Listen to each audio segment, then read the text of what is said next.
Orkestra Harqeve në Durrës solli për Ardarësit koncertin pranver duke çelur sezonin artistik me një program të larmishëm muzikor.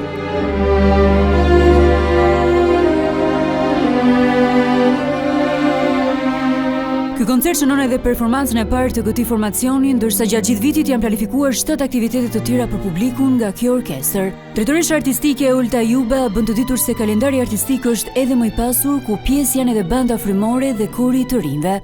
Mendojmë që këtë vit do t'i ofrojmë qytetit një vit plot me aktivitete kulturore, muzikore. Ne kemi planifikuar 18 koncerte vjetore, ndër të cilat 8 janë të bandës qytetit, 8 të orkestrës dhe 2 të korit të rinjve. Ndërkohë dirigjenti Gridi Kraja thekson se repertori përfshin pjesë nga kompozitor të njohur, duke ndërthurë elemente dramatike me ato të gëzueshme për të sjellë emocione të ndryshme tek publiku.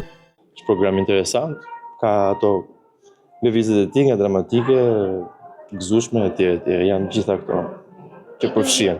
Koncerti pranver u prit me interes nga Ardarësi Durrësak, duke premtuar një sezon të pasur artistik për qytetin.